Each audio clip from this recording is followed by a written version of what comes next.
Hi, good morning. I'm talking to clinical psychologist Lihi Gilhart today. Hi, Lihi, how are you? Hi, fine, and you? Lihi, we've spoken in previous interviews about eating disorders on a very basic level. Today we're going to go a little bit deeper.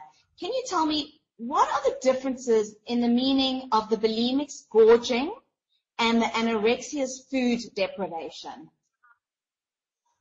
Okay, all right. There is a difference between the two. I'll first start off with anorexia, and then I'll speak about bulimia. The way that I came across this is that there's different theories and different research that is being done as to what is the difference between your anorexic and your bulimic. And then I also did my own study where I interviewed anorexics and bulimics, and I also work with them on a weekly basis. So that's where this knowledge is coming from. Essentially, anorexic, what she's doing is that she deprives herself of food. And in that behavior of depriving, it's almost like she's refusing to take in anything. And through that, she gets to feel very, very powerful. One of the things that you'll constantly hear from anorexic when she says, well, when I don't eat, I feel so strong. I don't need anything. I'm self-sufficient. And I look around me and I almost pity the people that are dependent on food. What's really important to understand is that there is a difference, not a difference. It's not really food that we're dealing with, but rather the symbolic meaning of the food. What is it that through the food they're trying to express? And so when she refuses to take in the food, it's not the food that she's refusing to take, but what symbolically the food stands for. And so what she's refusing to take in is she's refusing to take nurturance. She's refusing to take something that feeds and calms and soothes her.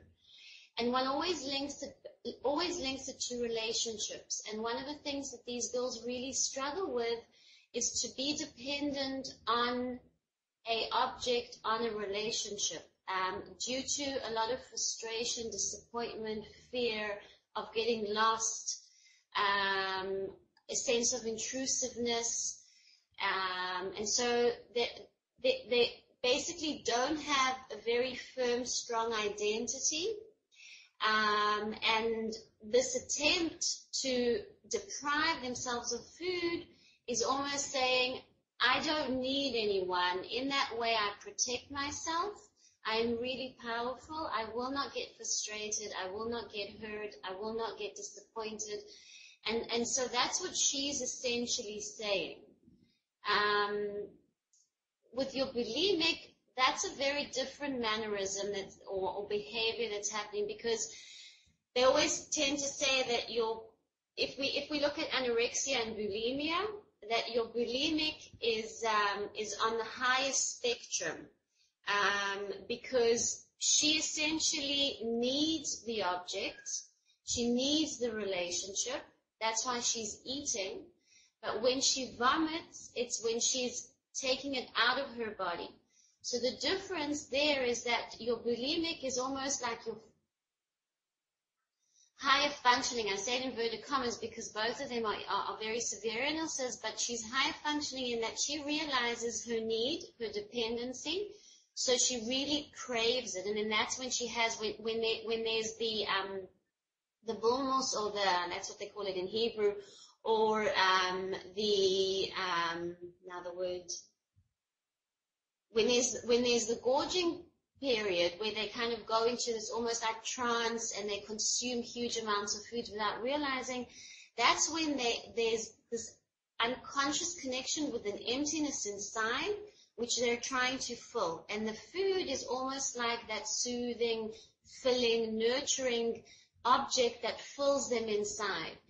But then what happens is that the minute that it's inside, and I'm going to try not get psychological because it may, give it psychological definition because not your everyday layman may understand it, but then they need to vomit because they realize the damage that they've done. And what that means, the damage is almost, well, it's inside of me now, and inside my internal world, it's so destructive that I need to expel it out. And they expel it out almost to try and either save their internal world, the little goodness that is in there, or they expel it out in order to save what they put in. So it's almost like the good object was inside, and then it needs to be expelled outside to save it or to save my internal world. So that's the dynamic. That's kind of what happens on an unconscious level. So your bulimic really craves and needs the relationship, but she struggles to keep it inside and hold on to it because of her own self-loathing. And your anorexic, on the other hand, she deprives herself completely and she doesn't need it. She goes into kind of this encapsulated cocoon where she feels very strong, very omnipotent, and she doesn't take in anything. Lee, you've actually written a book on eating disorders. Can you tell me a little bit about the book? Sure. It was a research that I did for my master's thesis.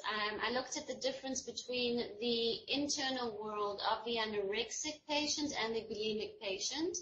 I interviewed bulimic sufferers and anorexic sufferers. I conducted a TAT, which is a thematic apperceptive test, which is they tell you stories, they project their unconscious world onto the cards, and then also interviews as to exploring the meaning of food with these girls and their history and trying to understand what it really is about.